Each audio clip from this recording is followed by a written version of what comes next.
Last पे सारे formulas. 2 given point से इक्वेशन क्या थी अगर 2 पॉइंट से वो पास हो रही है, r vector is equals to a vector plus lambda b vector minus a vector. ठीक है,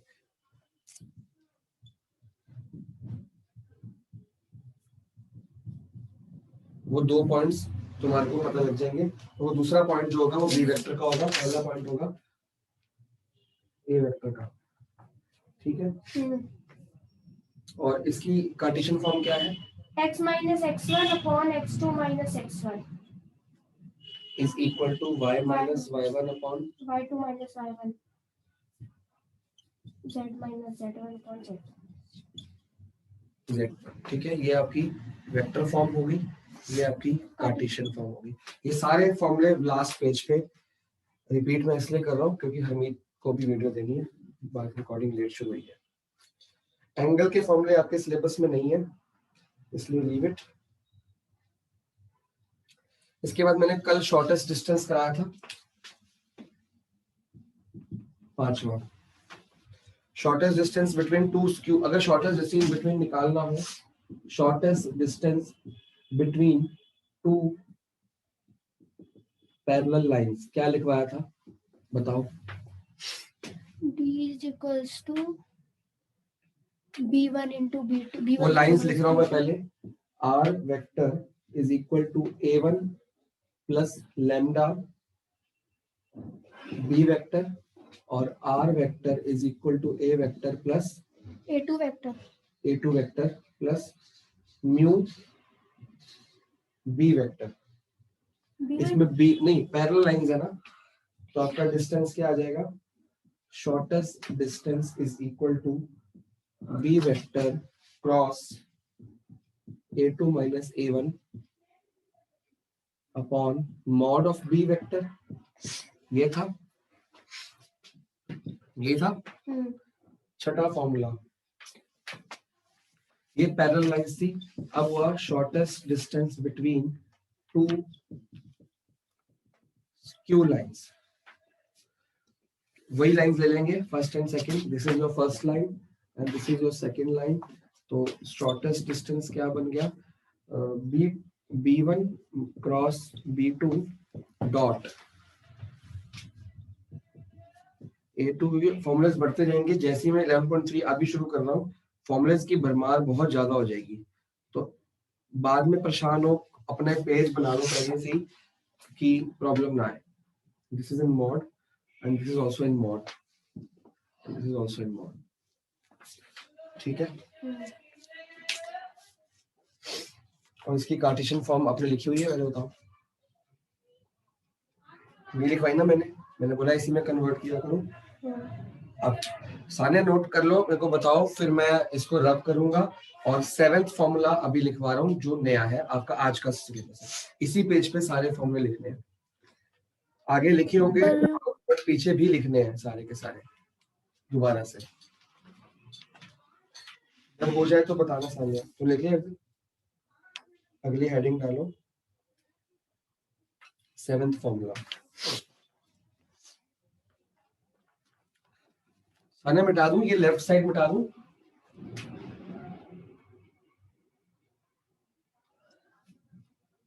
हाँ जी कर दो।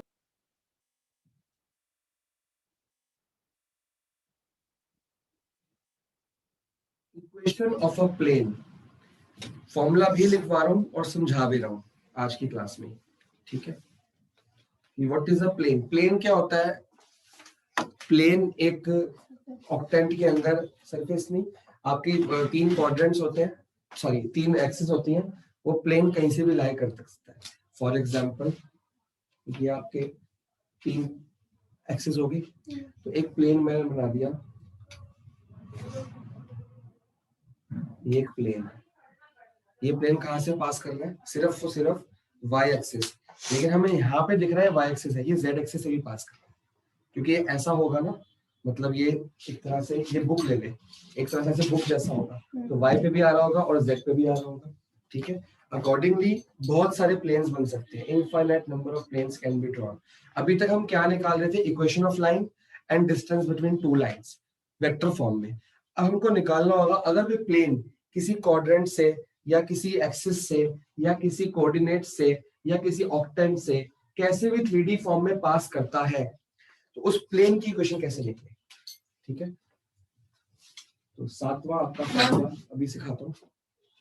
हेडिंग डालोगे equation of a plane in normal form, और ये आपकी बेसिक है। इसमें 7 से शुरू करेंगे तो फॉर्मूले 15 तक जाएंगे, 6-7 फॉर्मूले हैं इसमें, तो सारे इकट्ठे नहीं लिखवाऊंगा, स्पेस छोड़ देनी है आपने, ये वाला पेज पूरा छोड़ देना है और इसका अगला भी छोड़ देना है, क्योंकि जैसे जैसे क्वेश्चन कराऊंगा सारे फॉर्मूले लिखवाऊंगा तो मुश्किल हो जाएगी।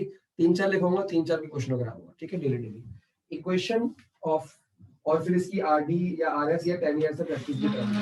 जैसे ही चैप्टर खत्म हो जाएगा वेक्टर और 3D खत्म होने के बाद एलपी तो मैं कराऊंगा ही, लेकिन उसका रिवीजन शुरू हो जाएगा वेक्टर और 3D का 10 ईयर से साथ साथ। अभी रिफ्रेश के याद है, अभी ही रिवीजन कर लेंगे साथ, फिर टेस्ट ले लेंगे तीनों चैप्टरों का, फिर हम इंटीग्रेशन वगैरह पे पकड़ेंगे सारा पुराना काम। ठीक है, पहले ढंग से कर ले, पक्का कर ले इसको, क्योंकि ये छोड़ देंगे फिर भूल जाएंगे। Equation of a plane in normal form. Now, can anyone tell me what is a normal? Physics के बच्चों को तो पता होता है नॉर्मल क्या होता है, 10th तक पढ़ा था हमने फिजिक्स में। सानिया, नॉर्मल क्या, किसको नॉर्मल एक वर्ड होता है बहुत इंपॉर्टेंट, क्या होता है नॉर्मल का मतलब? परपेंडिकुलर होता है। परपेंडिकुलर होता है।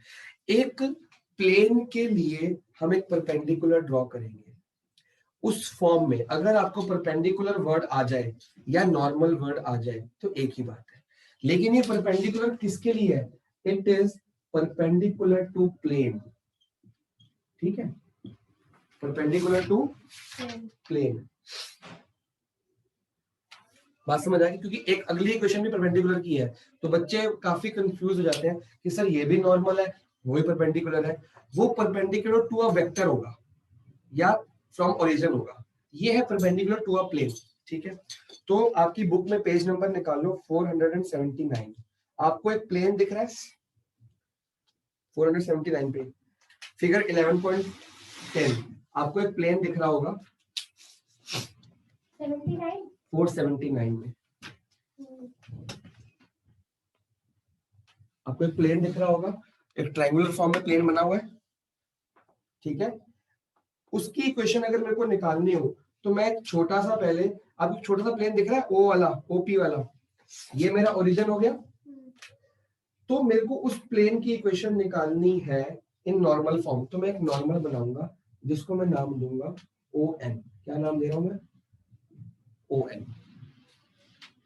ये कोई वेक्टर नहीं है अभी, ये सिर्फ लाइन है ओ एन, और ओ एन का जो डिस्टेंस है मैंने क्या कर लिया, डी। ठीक है, डेरिवेशन है इसकी। ओ एन के डिस्टेंस को क्या मार्क कर लिया मैंने, डी, डी नाम दे दिया। And what is O N? O N ये आपका नॉर्मल है। ठीक है, अच्छा, नॉर्मल फ्रॉम ओरिजिन है ना, तो ये आपको लिखना है कि ओरिजिन से लेके नॉर्मल जा रहा है।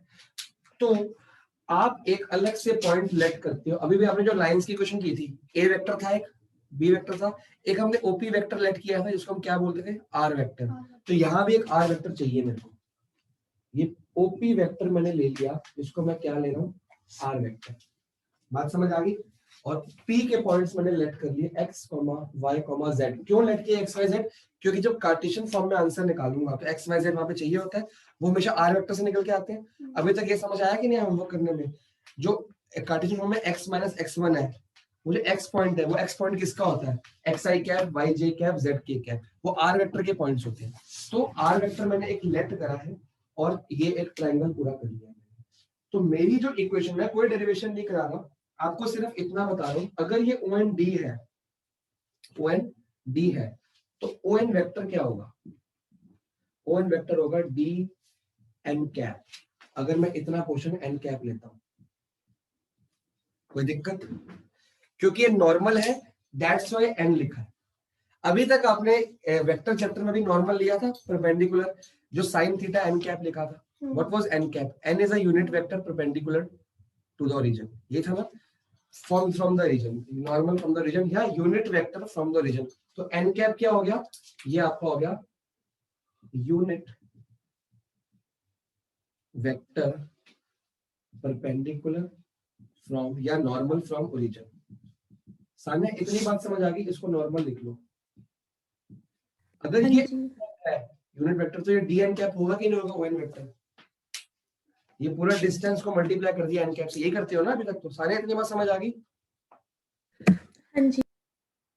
अभी ओ एन वेक्टर की इक्वेशन आई है, बट मेरे को किसकी इक्वेशन निकालनी है, प्लेन की। तो जब प्लेन की इक्वेशन आपको एन प्लेन की इक्वेशन किस फॉर्म में निकालनी है, नॉर्मल की फॉर्म में। तो नॉर्मल निकल आया, नॉर्मल निकल आया, तो प्लेन की इक्वेशन बनेगी जी, इक्वेशन ऑफ प्लेन बनेगी आपकी r vector dot N cap is equal to D. This is your equation. और खुद सोच के बताओ ये वेक्टर फॉर्म है कि कार्टेशियन फॉर्म है या स्केलर में आंसर है। कार्टेशियन फॉर्म तो है नहीं, एक्स वाई जेड नहीं है इसमें, ये वेक्टर है। ये वेक्टर फॉर्म है। ये आपका 7वां फॉर्मूला है। इसी के नीचे इसकी कार्टेशियन फॉर्म निकाल सकते हैं। ये वेक्टर फॉर्म में कैसे आएगा? बेटा ये वेक्टर है, नहीं ये स्केलर है, स्केलर है, सॉरी स्केलर है। यहाँ वेक्टर फॉर्म थोड़ी स्केलर हुआ, vector dot vector N cap हो गया ना, स्केलर आंसर आएगा ना। ये कार्टेशियन है, मुझे स्केलर रहेगा आंसर, बिकॉज डी तो एक नंबर है ना, स्केलर हुआ। Vector dot vector scalar. Vector dot product scalar ही होता है हमेशा, क्रॉस प्रोडक्ट वेक्टर होता है, ठीक है ना। चलो अब ये आपका आंसर आया। इसको कार्टेशियन फॉर्म में अगर मेरे को चेंज करना हो, ठीक है, यहाँ नहीं करना, यहाँ पे करो, अभी साइड पे करोगे ताकि यहाँ पे सिर्फ आंसर आ जाए। सोचो आर वेक्टर क्या है, एक्स आई cap plus Y J cap plus Z के कैप। आर वेक्टर ये हो गया। डॉट एन कैप हमको नहीं पता अभी, एन कैप के लिए हम क्या लेट कर सकते हैं इक्वेशन एक, जब भी मैं कैप निकालता हूं, जब भी किसी का यूनिट वेक्टर निकालता हूं, तो डायरेक्शन रेशियो, जैसे ये तो डायरेक्शन रेशियो है, direction ratio X Y Z होते हैं ना, लेकिन जब मैं किसी का यूनिट वेक्टर निकालता हूं तो यहाँ पे डायरेक्शन आई कैप के साथ, जे कैप के साथ और के कैप के साथ डायरेक्शन रेशियो आता है कि डायरेक्शन कोसाइन आता है।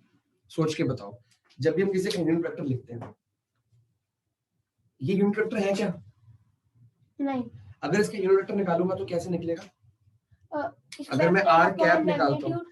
अपॉन मैग्नीट्यूड ना, तो मतलब कि जब भी कैप निकलता है तो वो डायरेक्शन को साइन बन जाता है। इसका क्या बनेगा यूनिट वेक्टर, आर कैप क्या बनेगा खुद सोच, एक्स आई कैप अपॉन पूरा magnitude x square plus y square plus z square, ऐसे ही वाई का, तो मतलब ये डायरेक्शन को साइन है। सानिया तो उस दिन कंफ्यूज हो गई थी डायरेक्शन रेशियो डायरेक्शन को साइन में, ठीक है ना, ये पूरा डायरेक्शन को साइन हो गया, but this is only direction ratio. तो हम वेक्टर में जब भी आंसर लिखते हैं डायरेक्शन रेशियो ऊपर आती है, जो स्केलर कंपोनेंट्स होते हैं that are called direction ratios. But अगर कैप में आंसर लिखते हैं यूनिट वेक्टर में, डायरेक्शन को साइन निकल के आती है, तो मैं क्या इसकी कोई डायरेक्शन को साइन, यहाँ पे डायरेक्शन को साइन आएगी कि रेशियो आएगी, एन कैप है ये को साइन आएगी ना, तो मैं उसको एल और एम और एन लिख सकता हूँ कि नहीं लिख सकता, कोई दिक्कत इसमें? ठीक है, इक्वल टू में क्या है, डी कैप कैप क्यों लगाया है उसके ऊपर? आई कैप जे कैप के कैप तो हो गई, उसमें क्या दिक्कत है, इक्वल टू क्या आएगा, डी। अगर आपको समझ आ रहा है, ये आपका आर वेक्टर है और ये आपका एन कैप है, ये सेम चीज चल रही है, और ये डॉट है, सेम चीज चल रही है कि नहीं चल रही, इससे ये आ गया। अगर मैं इसको मल्टीप्लाई करूंगा तो क्या आंसर आएगा, डॉट बता, l x plus m y plus z is equal to D. This is your scalar equation या कार्टेशियन फॉर्म, ये आपकी कार्टेशियन फॉर्म होगी। बात समझ आई सानिया? हाँ जी। आपको अलग से याद नहीं करनी, अगर आपको स्केलर आता, सॉरी आपको ये वाला इक्वेशन याद होगी तो अब ये इमीडिएटली निकाल लोगे। आपको पता है कि एन कैप के आपके डायरेक्शन को साइन निकाल लोगे, that is known as l m और एन। उसको आर वेक्टर के हमेशा कंपोनेंट्स क्या रहेंगे, एक्स वाई जेड रहेंगे, इसकी वैल्यू तो होती नहीं है। तो एक्स वाई जेड से एल एम एन को मल्टीप्लाई करके एल डायरेक्टली भी कर सकते हो, ये भी कर सकते हो, ये भी, तो एक तो पूरा आंसर आ जाएगा तुम्हारे पास। ठीक है, आगे इसमें अगर हम cos थीटा वाला फॉर्मूला लगाएं, cos थीटा क्या, 90 डिग्री क्या क्या? डॉट प्रोडक्ट में थीटा का एंगल नहीं है ना हमारे पास अभी। एंगल 90 डिग्री नहीं होगा? नहीं नहीं नहीं, एंगल 90 डिग्री नहीं, क्योंकि इक्वेशन टू अ प्लेन चल रही है, हमको प्लेन का आंसर निकालना है। और पहली बात, ये आर वेक्टर है और ये एन कैप है, इन दोनों के बीच में 90 डिग्री नहीं है, ये प्लेन के लिए नॉर्मल है, यहाँ पे 90 डिग्री है। ठीक है सानिया? ओके। अगर इन दोनों के बीच में 90 डिग्री होता तो मैं cos थीटा लगाता। ये एंगल मेरे को गिवन नहीं है ना, हम डॉट प्रोडक्ट इन दोनों का कर रहे हैं, इनका एंगल मेरे को नहीं पता, थीटा नहीं पता अभी। ठीक है बेटा? It is a normal to the plane, normal to the perpendicular to the plane लिखवाया है मैंने। ठीक है? आप अपनी फिगर में अपने लिए ये लिख सकते हो कि एंगल 90 डिग्री ये वाला है, वो वाला नहीं है। It normal from the origin but it is perpendicular to the plane. ठीक है? ये आपका इस चैप्टर इस एक्सरसाइज में 7 तरह के फॉर्मूले हैं। 7, मैं 6 तरह के करवा दूंगा, 7वां उसी में हो जाएगा, मैं एक को कंबाइन कर दूंगा। अभी आपका टाइप 1 इसमें कंप्लीट है। ठीक है? अब दूसरा टाइप भी करा देता हूँ, फिर क्वेश्चंस करते हैं साथ में। ठीक है? क्या कहते हो? लिख लो जी 8वां, क्योंकि एक जैसे ही है वो इकट्ठे कर सकते हैं। 8वां है इक्वेशन ऑफ प्लेन। ये एक ही पेज पे चलते रहने देना और जगह छोड़ देना, क्योंकि बाद में याद करने पड़ेंगे। Plane perpendicular to a given vector, एक वेक्टर से परपेंडिकुलर है एंड एक पॉइंट दिया है आपको कि उस पॉइंट से पास हो रहा है, passing through a point. Page number निकाल सकते हो 482, वहां से भी लिख सकते हो। अब इसमें हरदिल और ऊपर वाली चीज में क्या फर्क है? वो परपेंडिकुलर टू ये परपेंडिकुलर टू द प्लेन है। अब वो प्लेन की बात नहीं कर रहा, परपेंडिकुलर किसी गिवन वेक्टर से है और किसी पॉइंट, क्या इसमें वो पॉइंट पता है मेरे को एन वाला? नहीं। अब हमको एक पॉइंट गिवन होगा, वो उस पॉइंट से पास हो रहा होगा, मतलब एक पॉइंट और एक परपेंडिकुलर हमको पता होगा, तो नॉर्मल की जरूरत हमको नहीं पड़ेगी। अगर मैं आपको बनाऊं, आपको प्लेन दिख रहा है फिगर 11.13 में? प्लेन दिख रहा है, एक square type rectangular type plane बना हुआ है। ठीक है? तो आपको उसके लिए करना है, तो हमको एक पॉइंट दिया है, मान लो ए पॉइंट दिया है। ठीक है? ए पॉइंट के कोऑर्डिनेट आप लिख सकते हो x1, y1 और z1। x y z क्यों नहीं लिया मैंने? क्योंकि x y z मेरे को r वेक्टर के पॉइंट चाहिए, तो एक r वेक्टर ले लूंगा मैं। पहले तो o a वेक्टर ले लो, इसको लिख लो a वेक्टर है, और एक पॉइंट मैं p लेता हूं, हमेशा लेट करता हूं, जिसको मैं x y z लेता हूं, और इसको मैं क्या डिनोट करता हूं हमेशा? r vector, according to NCERT. तो एक प्लेन आपको दिख रहा है रेक्टेंगुलर फॉर्म में। अब मैंने क्या बोला, एक तो गिवन पॉइंट पता होगा हमें और एक परपेंडिकुलर पता होगा। वो परपेंडिकुलर आपको ऊपर बना हुआ है, जिसे हम बोल रहे हैं ऐसे, this is the perpendicular to the plane. एक प्लेन बना होगा, प्लेन बुक में बना है, प्लेन बना नहीं रहा यहाँ पे, ये प्लेन बना हुआ है, ऊपर की तरफ जा रहा है, ये पूरा एक वो होगा, मान लो ऐसे, सॉरी एक परपेंडिकुलर होगा इस प्लेन के ऊपर। इस प्लेन के लिए जो परपेंडिकुलर होगा that is known as capital n vector. ठीक है? ये पूरा परपेंडिकुलर होगा। तो आपको दो चीजें गिवन होंगी बेटा, एक तो ये गिवन होगा पॉइंट, और एक परपेंडिकुलर, मतलब ये एन के लिए आपको गिवन होगा। ठीक है? ये पॉइंट आ गया। सानिया इतनी बात समझ आई? ठीक है। उसमें क्या था? नॉर्मल गिवन था, normal to the plane, normal to the plane from origin. क्या ये भी तो नॉर्मल ही हो बेसिकली, परपेंडिकुलर मतलब नॉर्मल। क्या ये ओरिजिन से आ रहा है? नहीं आ रहा, ये ओरिजिन से नहीं आ रहा, ये इस प्लेन के लिए या वेक्टर के लिए है। तो आपकी डायरेक्ट इक्वेशन आ जाएगी r vector minus a vector dot n vector equal to 0। देखो r माइनस ए कैसे आया? वो आया ट्रायंगुलर लॉ से। ठीक है? खुद सोचो, ये जो, अच्छा एक मेरी बात सुनो, समझाना चाहूं मैं अगर, तो हमने क्या बोला? Perpendicular to a given vector. ये जो n वेक्टर परपेंडिकुलर है, ये कौन से गिवन वेक्टर से परपेंडिकुलर? पता है कौन से वेक्टर से perpendicular? n vector is perpendicular, या o n वेक्टर कह सकता हूं मैं इसको, perpendicular to AP vector. Sania बात समझ आ रही है? हाँ जी। Passing through a point, point कौन सा है? ए, और perpendicular to a given vector, मतलब एन वेक्टर इस प्लेन के ऊपर भी परपेंडिकुलर है और एपी वेक्टर के भी परपेंडिकुलर। अगर मैं एपी वेक्टर निकालना चाहूं तो कैसे आएगा? ऐसे नहीं आएगा, x minus x1 i cap, y minus y1 i cap, j cap, z minus z1, ऐसे निकालते हो ना? ऐसा नहीं हो? अगर मैं एपी वेक्टर निकालना चाहूं, हाँ जी। एपी वेक्टर में p माइनस a करेगी अर्धल की a माइनस p करेगी? AP vector P minus A। तो मैंने क्या बोला? x minus x1, y minus y1, z minus z1। तो क्या मैं एपी वेक्टर को, इस एपी वेक्टर को r vector minus a vector कह सकता हूं? हाँ, कोई दिक्कत? और ये दोनों आपस में क्या है? परपेंडिकुलर। तो हमको पता है कि दो परपेंडिकुलर वेक्टर्स का डॉट प्रोडक्ट क्या होता है? तो मैं डॉट एन वेक्टर, अब ये समझ आया कैसे आया सान्या? अब ये क्लियर हुआ? क्लियर हो गया। ठीक है ना? हमने एपी वेक्टर की एन वेक्टर से परपेंडिकुलर रिलेशन को यूज किया और एपी वेक्टर को लिखने का शॉर्ट फॉर्म क्या हो गया? R vector minus a vector. क्यों? एक्स माइनस x1 वो माइनस, ठीक है ना? क्योंकि ये भी पोजीशन वेक्टर है, ये पोजीशन वेक्टर है, तो हमने उस रिश्ते को यूज किया। अगर ये पोजीशन वेक्टर ना होता तो शायद मैं ये नया लिख पाता। अब इसकी कार्टेशियन फॉर्म, और इसके आंसर में हमेशा आंसर में क्या आया था? डी आया था, डॉट प्रोडक्ट। इसका आंसर 0 ही आता है। कई बार आपको गिवन होगा कि ये परपेंडिकुलर रिलेशन है तो 0 यूज करके ए बी सी के पॉइंट निकालना होता है। कई बार आपको प्रूफ करना है कि शो करो ये परपेंडिकुलर है आपस में, तो 0 आंसर आना चाहिए। जब शो करना परपेंडिकुलर है तो 0 आंसर आना चाहिए। जब दिया परपेंडिकुलर तो 0 को यूज करके यहां से कुछ निकाल लेते हैं। रिवर्स क्वेश्चन करते हैं ना बचपन से ऐसे क्वेश्चन। चलो अब इसकी सोचो कार्टेशियन फॉर्म कैसे बने।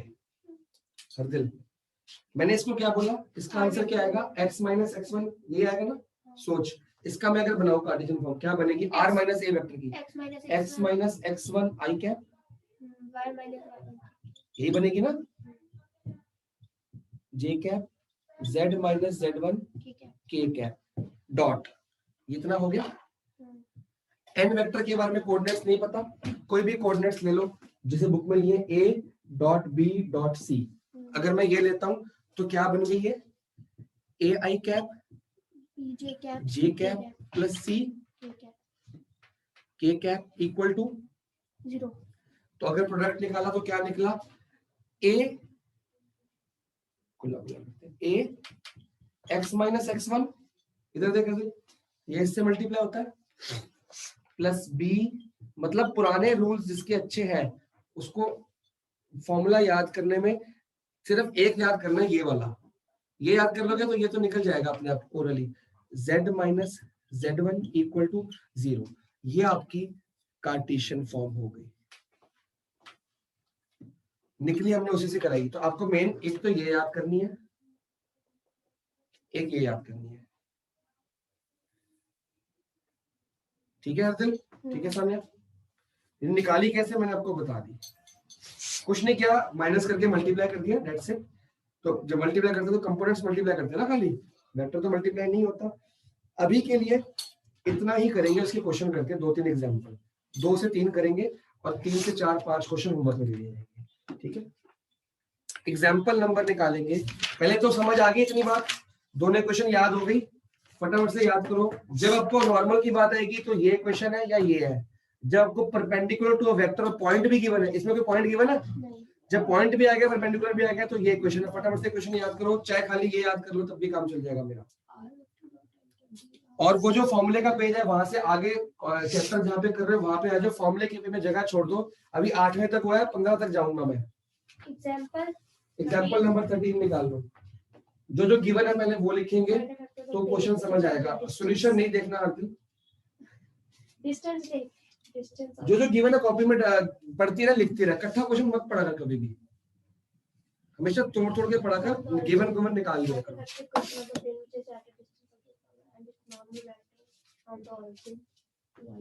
नॉर्मल वेक्टर यानी n।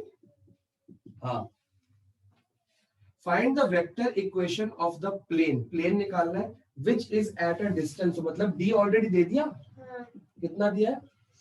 D 6/√29. From the origin, मतलब ये डिस्टेंस फ्रॉम द कहां से है? ओरिजिन से है, Origin से। मतलब ये ON दिया हुआ है, कितना दिया है? 6/√20. ये दिया हुआ उनको। And it's normal vector from the origin is इतने, उसका जो नॉर्मल वेक्टर है, मतलब n वेक्टर दिया हुआ है, कितना है? 2i cap minus 3j cap plus 4k cap. बहुत आराम से करेंगे क्योंकि नेट के लिए रिकॉर्डिंग भी हो रही है। आपको एक क्वेश्चन निकालनी है और कार्टेशियन फॉर्म के अंदर निकालनी है। जब आपको सबसे पहले फॉर्मूला याद होना चाहिए। गिवन उतार लिया, इसके अलावा कुछ गिवन है? वेक्टर के क्वेश्चन, 3D के क्वेश्चन खासकर, क्योंकि इतने सारे फॉर्मूले हैं, याद होने बहुत मुश्किल है, पर करने पड़ेंगे। कैसे याद होंगे? क्वेश्चन कर करके होंगे। तो बार बार अगर घर पे आप पेज ही पलटते रह गए तो फिर याद नहीं होगा। आपको करना है कि पहले इसमें निकालना क्या है, vector form, sorry equation of plane निकालनी है। हमको सबसे पहले फॉर्मूला लिखना होता है, इक्वेशन ऑफ प्लेन क्या आएगी? R vector dot N cap is equal to, हरदिल क्या आएगी? Equal to R vector D. D. अब इसमें देखते हैं बस क्या क्या कमी है।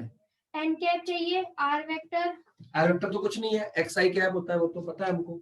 ठीक आर है. वेक्टर की N cap सब फॉर्मूला N बस vector upon फटाफट से magnitude. एन कैप निकालो, पुट करो, इसी में कर लो क्वेश्चन। देखो आर वेक्टर डॉट, इधर देख, एन कैप क्या आएगा? N vector upon N magnitude of 2 I cap minus 3 J cap plus 4 के कैप अपॉन रूट में, थोड़ा सा फेयर में करना है, 4 4 plus 9 plus 16. Equal to 6 upon, ये एन कैप आ गया तुम्हारा। हाँ. आप इसको और एक स्टेप बढ़ा सकते हो। कैसे? आप एन कैप अलग से निकाल के इसमें पुट कर दो। अभी फिलहाल मैं ऐसे करा रहा हूँ। कितना आ गया? 16 29 root 29. अलग अलग करके। I cap minus 3/√29 j cap plus 3 J cap upon root 29 plus 4 upon root, sir battery low. Battery में लगाता हूँ। ये आपकी इक्वेशन आ गई जी। साना ये वेक्टर फॉर्म में आई है, अभी ये वेक्टर फॉर्म में, वैसे ये स्केलर आएगा प्रोडक्ट, लेकिन हमें एक्स वाई जेड नहीं पता ना, तभी मैंने स्टार्टिंग में वेक्टर फॉर्म लिखवाई थी, क्योंकि मेरे को आर वेक्टर के एक्स वाई जेड नहीं पता होते। अब ये तो हमारी वेक्टर फॉर्म आ गई, ठीक है।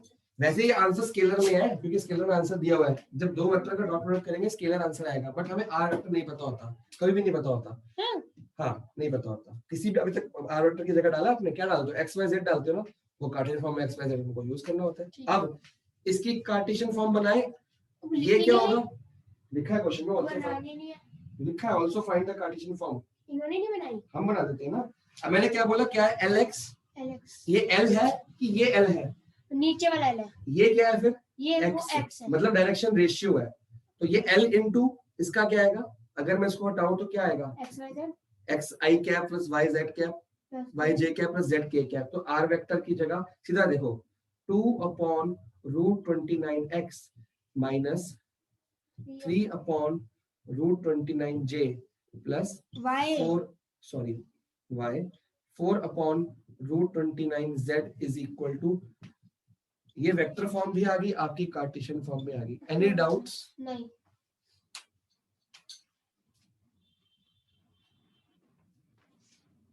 नोट कर लो। Next example 14। बिल्कुल 14, 15, 16 करना है, उसके बाद 17 तक करना है, ठीक है। एग्जांपल्स, फिर घर पे क्वेश्चन 5-6 कर पाओगे। Find the direction cosines of unit vector perpendicular to the plane. पहले तो ये बताओ, unit vector perpendicular to the plane को क्या बोलते हैं? नॉर्मल। हाँ, टू द प्लेन।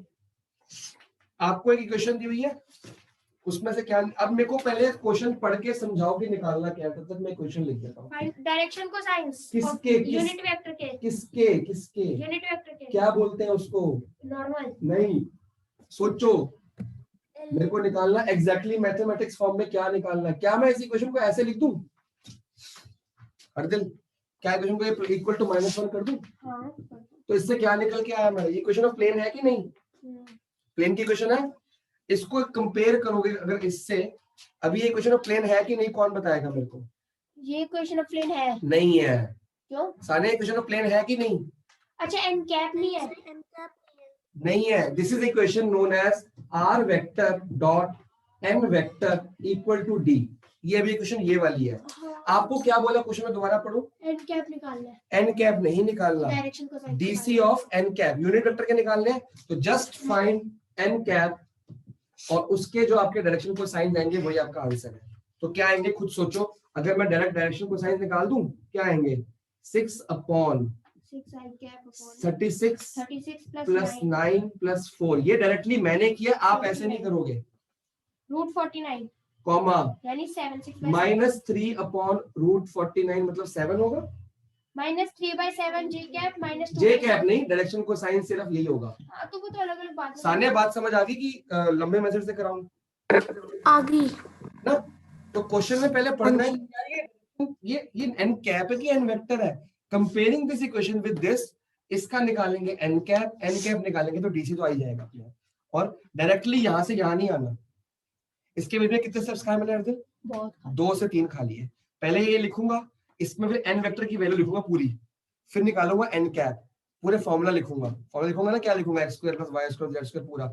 फिर एन कैप में उसका एन कैप आई कैप जे कैप के कैप की फॉर्म में, फिर मैं निकालूंगा डायरेक्शन कोसाइन, ये निकले। तो 3 से 4 स्टेप्स खाली है मैंने, आपको पूरे डिटेल में करना है।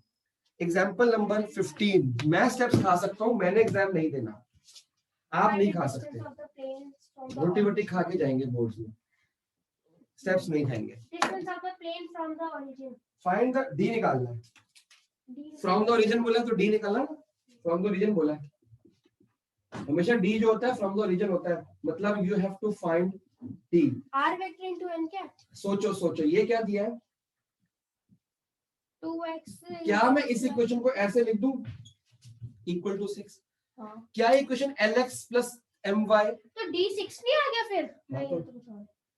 डिस्टेंस ऑफ द प्लेन निकालना है ना फ्रॉम द ओरिजिन। 6 नहीं है अभी, इक्वेशन सही फॉर्म में नहीं है। ये बच्चों के बहुत बार मन में आता है कि सर ये डी तो हो गया है ना, ये भी पूरी इक्वेशन सही नहीं है, क्योंकि ये भी डायरेक्शन को साइंस नहीं है, एल नहीं है, ये पता क्या है, ये डायरेक्शन रेशियोज है। तो अगर मैं इसको अलग अलग करना चाहूँ तो मैं क्या निकालूंगा, किस फॉर्म में कन्वर्ट करूंगा? सेम वही करेंगे 2 बाय जो इसका वो है मैग्नीट्यूड होगा तो रूट। पहले मेरे को बताओ, इसमें से आर वेक्टर निकालो। आर वेक्टर क्या हुआ? और वेक्टर एक्स वाई जेड, तो ए कैप की फॉर्म में लिखा, ठीक है। अब इसमें बताओ एन वेक्टर कितना हुआ? 2 आई cap minus 3 J cap plus 4 के कैप हुआ। ये निकला कि नहीं निकला? हमको निकालना क्या है, डिस्टेंस। डिस्टेंस कौन से फॉर्मूले से निकलेगा? आर वेक्टर एन कैप से। तो सबसे पहले क्या निकालूंगा मैं, एन कैप। मेरा ख्याल यही नहीं आएगी, ये वाली नहीं, ये नहीं आ रही। सबसे फर्स्ट क्वेश्चन वाला ये नहीं, सबसे फर्स्ट क्वेश्चन में निकली थी 4 + 9 9 + 16 सेम आ रही 29। हाँ, तो ये निकला तुम्हारा, क्या निकला, एन कैप। 29 नहीं तो कुछ। एन कैप निकाल लो, ये निकली हर दिन। एक बार चेक कर लो, मैं तुक्के से बोल रहा हूँ, मेरे को लग रहा है अभी एग्जांपल 13 जो किया था वही वाली क्वेश्चन लग रही है मेरे को। तो मेरे को भी वही लग रही है। ये देखो ये आ रहा सर वही है, रूट 29 हाँ, नहीं है वो। ये एन कैप आया, तो इसको पुट करो, therefore r vector dot N cap is equal to क्या आना चाहिए, डी।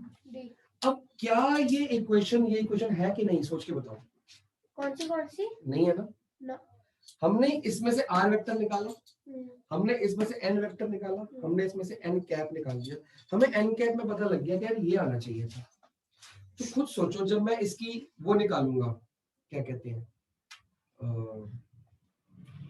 कार्टेशियन फॉर्म, तो क्या आंसर आएगा? ये एल है, इतना पोर्शन एल है, इतना पोर्शन एम है, आंसर क्या आएगा, 2/√29x। इधर देखो, -3/√29y plus 4/√29z equal to क्या आना चाहिए, 6/√29 डी। और हमको डी चाहिए आंसर में, और मेरे को क्या पता है कि ये वाला पोर्शन कितना है, 6। अगर मैं इसमें √29 कॉमन लेता हूँ या खाली एलसीएम पूरा कर लिया, तो क्या आंसर आएगा, 2x - 3y + 4z equal to D. और ये वाला पोर्शन कितना है, ये वाला पोर्शन, इसको 1 ले लो, फ्रॉम 1 and 2 क्या आया, 1 and 2 देखो, 1 की इक्वेशन, इसकी कितनी, 6 है, तो आंसर आ गया 6/√29 √29 is equal to d. Book के मेथड से कोई भी नहीं करेगा, बुक के मेथड में डायरेक्टली किया हुआ है, एग्जाम में डायरेक्टली के मार्क्स नहीं मिलेंगे। उन्होंने जान के √29 से डिवाइड किया है, जान के, हमने क्या किया है, हमने ये वैल्यू दी हुई जो है इसको पुट कर दिया यहाँ पे। सामने क्वेश्चन क्लियर हुआ? हाँ जी। देखो किया कैसे, हमने इसमें से x y z r vector निकाल लिया, 2 3 और 4 से n वेक्टर निकाल लिया, n कैप पे गए, n कैप पे जाके इस इक्वेशन में कन्वर्ट किया, इस इक्वेशन को कन्वर्ट करने के बाद एलसीएम लिया, एलसीएम निकल ये ऊपर का न्यूमरेटर और ये सेम आ गया, इसकी वैल्यू गिवन थी कितनी 6, वो पुट कर दी, मेरा डी आ गया। लॉजिक वाइज चल रहा है, तुक्के वाइज नहीं चल रहा। एनसीईआरटी में सॉल्यूशन अच्छा है पर तुक्के वाला है, और ये सेम चीज आपको वहां मिलेगी सीबीएसई गाइड या गूगल पे। तो आपको वो टेप लेने है, नहीं टेप लेनी वो आपने देखना, क्योंकि वो डायरेक्टली आंसर एग्जाम में समझ तो आएंगे नहीं। लॉजिक अगर आप ये करके आओगे ना, आपके 1 रुपए का मार्क्स भी नहीं कटेगा, क्योंकि डायरेक्टली नहीं किया, लॉजिक दिखाया है, फ्रॉम 1 and 2 लॉजिक है ये गिवन को यूज करके हमने किया है जी, हमने जान के डिवाइड नहीं किया। हमें मन में पता लग गया था कि आंसर 6/29 आने वाला है, लेकिन मैं जान के डिवाइड नहीं किया, हमने लॉजिक वाइज दिखाया उसको। एग्जांपल 16, जैसे जैसे